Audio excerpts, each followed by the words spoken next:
Namaste, my dear students. A very warm welcome to all of you.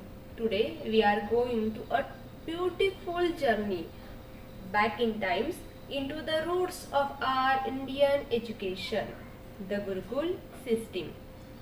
But before we begin, let me introduce myself. I am Gayatri Manohar, your teacher and guide in this session. Assistant professor in the commerce faculty from our college, RNC Arts, JDV Commerce and NSC Science College, Nasik Road.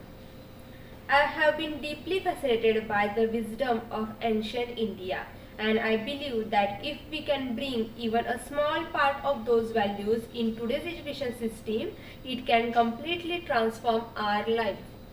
So, let me ask you a simple question. What do you think? What is the purpose of education? Is it to pass exam or to get a degree or to secure a good job? Yes, all that is important, but is that enough? No. Education should make us better human beings, give us strength of character, discipline and the wisdom to face life challenges. And that exactly was the Gurukul system did thousands of years ago. So let us start today's lecture. This is the subject lecture series of the subject Indian Knowledge System, which is known as IKS subject for the first year student. In today's lecture, we are discussing the ancient Indian education system, which is known as the Gurukul system, our chapter number 6. So let's start. Are you ready? Great. Let's start. By the end of today's lecture, I want to feel not only proud of our Indian knowledge system but also motivated to apply its lesson in your own life, students' life. Education should be make us better human beings, and that's exactly what the Gurukul system did thousands of years ago. My dear students, let's begin with a question. Have you ever wondered how did India produce such great thinkers and geniuses like Acharya Chanakya, like Aryabhatta, or the great Indian mathematician Bhaskaracharya? Think of Aryabhatta. He gave the world concept of zero and discovered that the earth rotated on its axis. Think of Sushruta. He wrote the world's first surgical text, performing surgeries thousands of years ago. Let's think about Acharya Chanakya, who is the author of Arthashastra in the economics, who guided Chandragupta Maurya to establish one of the greatest empire, Maurya Empire. Let's think of Panini, whose grammar of Sanskrit is considered the most scientific grammar in the world, even now today's era also. All of them studies in the Gurukul system. There were no modern schools, no computers, no internets, no mobiles or no smart boards. Yet the knowledge they produce is still relevant in today's era also. Why? Because the Gurukul system did not focus on filling memory with the fact, but it focuses on the developing the whole personality, the personality of knowledge, the personality of your character, and the whole personality or the personality development of a person, of a child. Today we spend years on memorizing formulas for exam but often forget them later after the exam. But in the Gurukul, learning was practical, experimental and lifelong. That's why students become geniuses, not just in one subject but in the life also, like the Chanakya, Aryabhatta.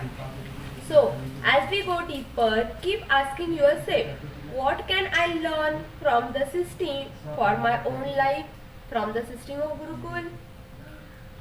Next, we are discussing from the last 5 minutes about the Gurukul system. But the first question is, what is Gurukul? Gurukul, my dear student, was not just a school, it is a family. The word itself means Guru and Kul. Guru means the teacher and the Kul means the family.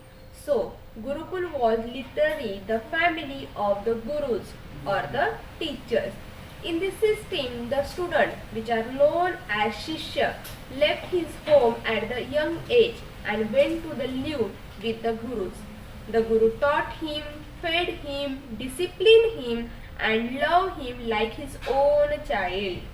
The student in return helped the guru in his daily work, bringing firewood, fetching water, taking care of the cows, cooking food, cleaning the ashrams. Like all the activities are done by the gurus and the students, who are known as Shishya. You might think, why were students made to do household work? Wasn't that a waste of time? No, not at all. The purpose was to teach humility, responsibility, and self-reliance. Today, many students are dependent on parents for everything. For a single work also, we are dependent on our family, on our parents, or our teachers. Students are dependent on their parents for everything, from ironing clothes to even pouring water in the glasses. But in Gurukul system, a student became independent, disciplined, and capable of handling life on his own. Life itself was a classroom. Every task, every work, whether cooking or farming or meditating, was a part of their education in the Gurukul system. Doesn't that sound beautiful? Compare that to our modern school, where learning often feels separate from real life. है ना? In Gurukul, life and the learning were the same. But nowadays, we see learning is related to 5 or 7 hours only. We are going to school at 10 a.m. and return at 5 p.m. After that, not a single system is there for our educating our life. Next, what is the history of Gurukul? What do you think? Before that, the ancient education system has moral development, moral values, ethics are developed in the Gurukula system. Physical development are there. Not only physical but the spiritual and the intellectual development are also there in our ancient Gurukula system. The evolution of Gurukul system are from initial Vedic education, where the basic learning in ancient time, then royal patronage kings were support the Vedic education in the Gurukul system. Advanced institutions like Takshashila, Nalanda, Vikramashila emerged as the Gurukul system universities, and nowadays developed education system where the India's education profoundly engaged. Next, what is the history of Gurukula system? The Gurukula system was 1500 years ago old system.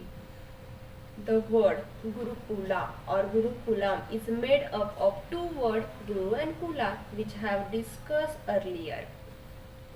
The Gurukul system was a very ancient scholar said that it is at least 15,000 years old.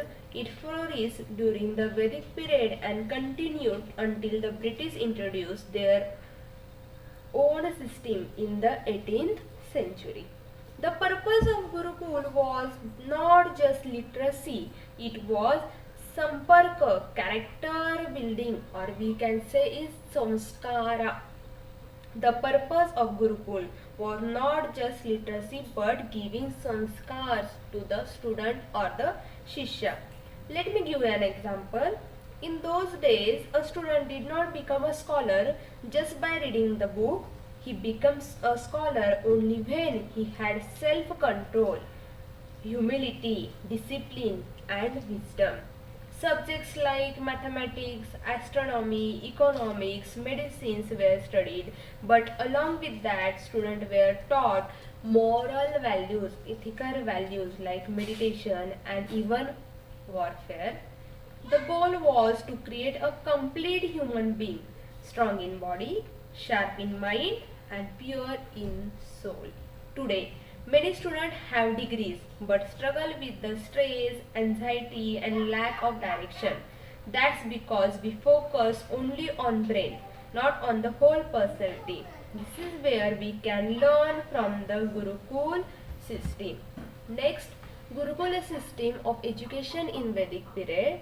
The Gurukul system of education in India flourished during the Vedic period. Gurukuls acted as the main center of learning in ancient time. In Gurukuls, Brahmacharis, which is known as student, and Satyamveshi Parivrajaka's from far off places used to come to complete their learning. Those Gurukuls were all of kinds, means maybe small kinds or the big Gurukuls, which are maybe we called as mini universities. Next, Gurus in Ramayanas and Mahabharata. We know there are more important epics in our history, ancient history, which is known as Ramayana and Mahabharata. We know about them, right? Now let us look at some examples from our epics. In Ramayana, Lord Rama, who's been known as Rama Bhagavan, studies under the Guru Vashishta. The Guru of our Rama Bhagwan is Vashishta Rishi, and we know, right? Later, he also learned advanced warfare from Maharshi Vishwamitra. In the Ramayana,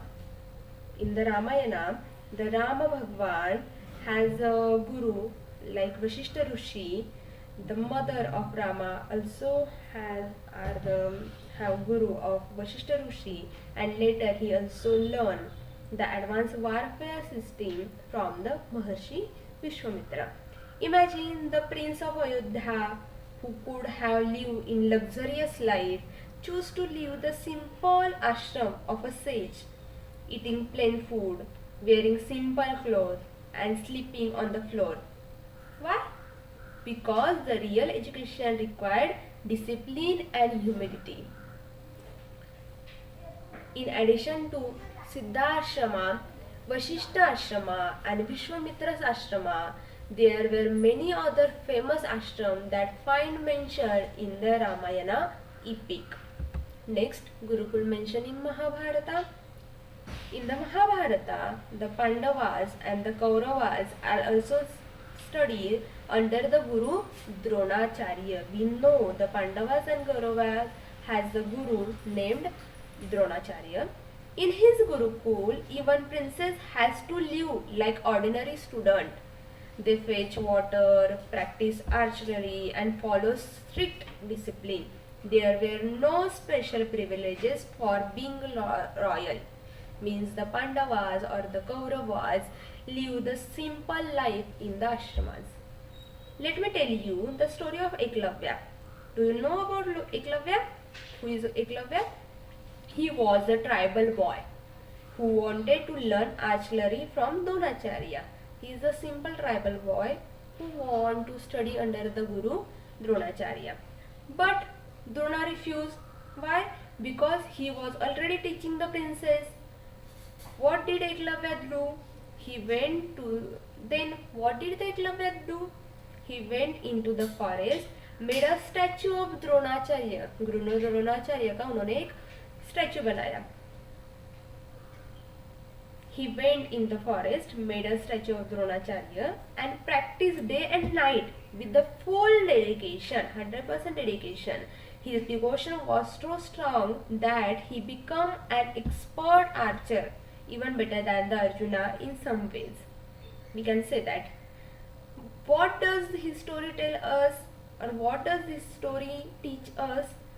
That the real education is not about having the best facilities or the best teacher. It is about your dedication, your focus, and your sincerity about the education.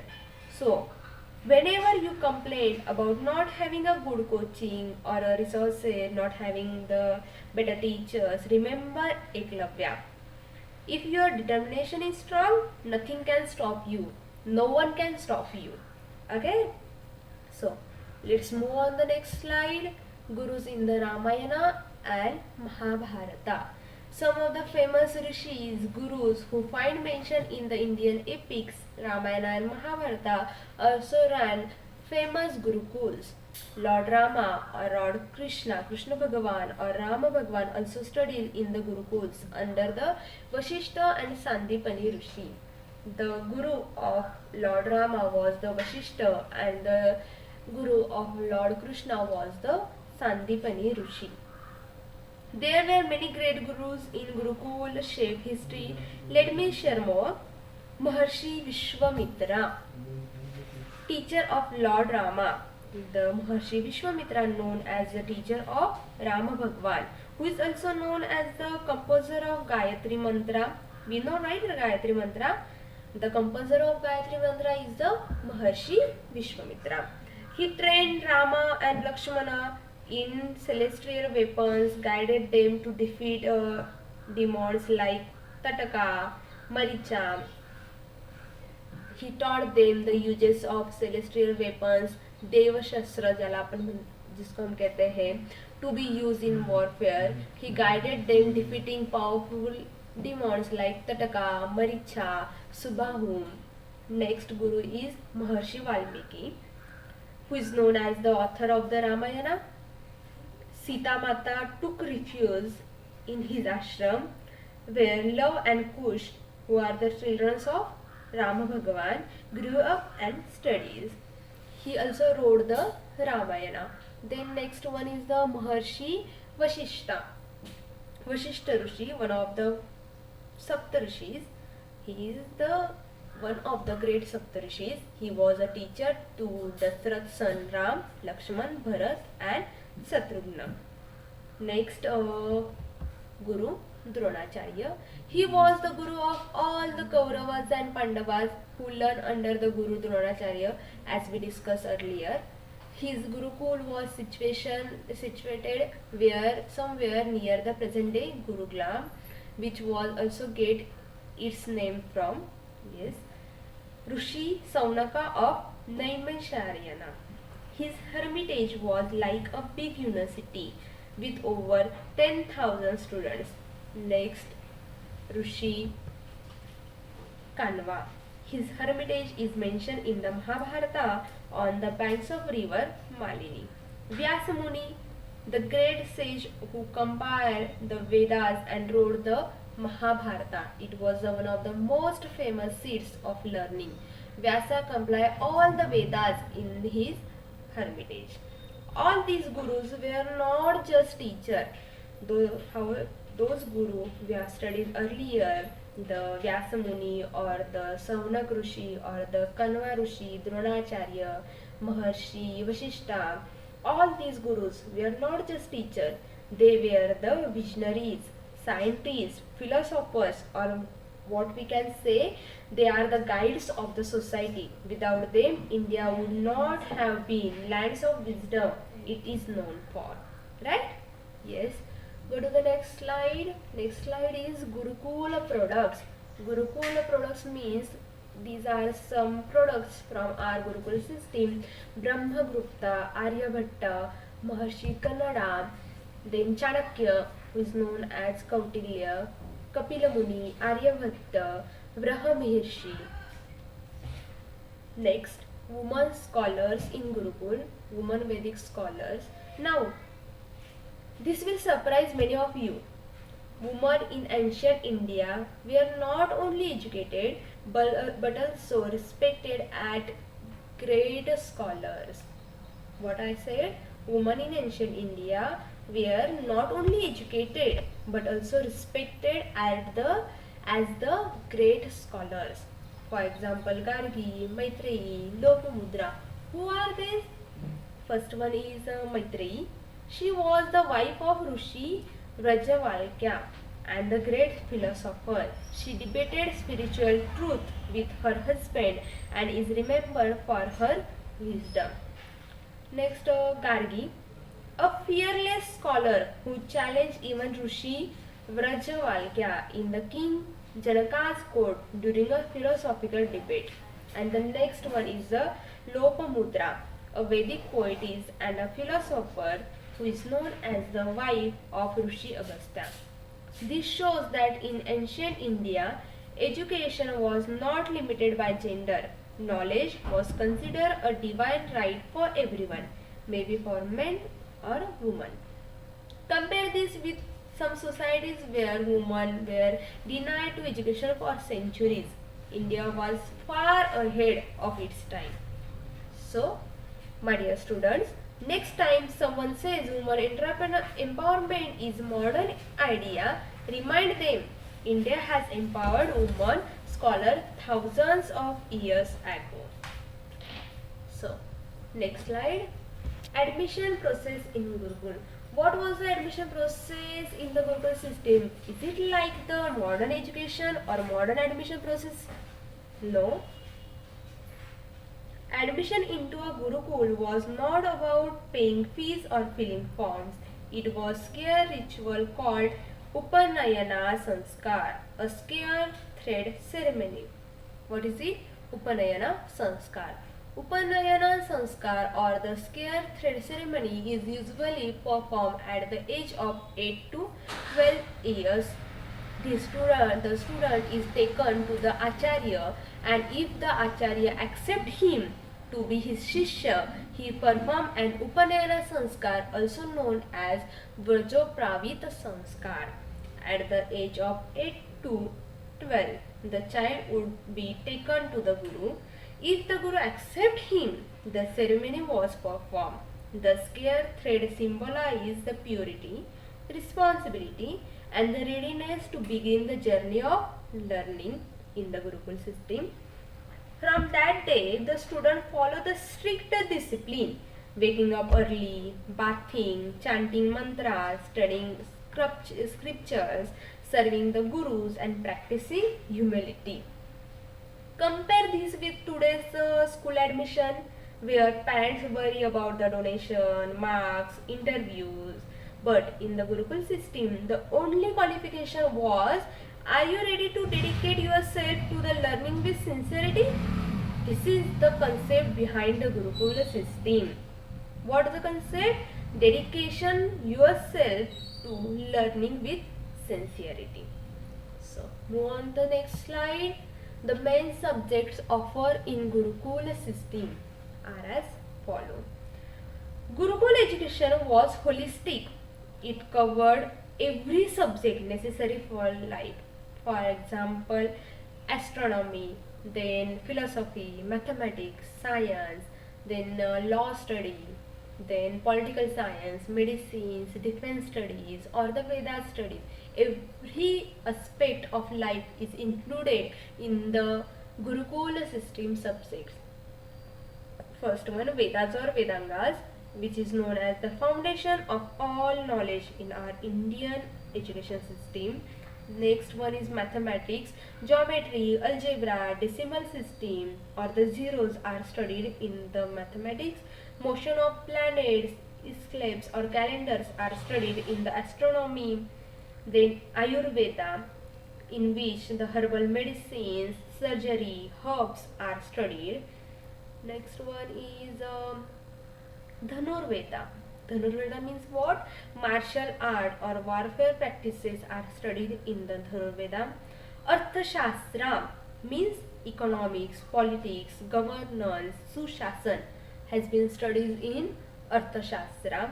Next, philosophy. Philosophy means we can say darshan, understanding the truth of life or the consciousness of life has been studied in the philosophy. Next one is law.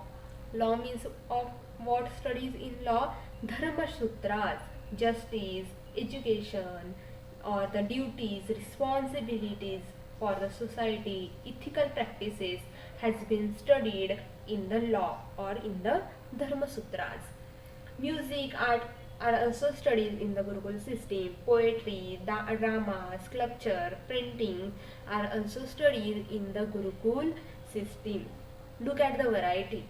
A student did not just specialize in one field like today's era. He became a complete personality as per our subject offered in Gurukul system.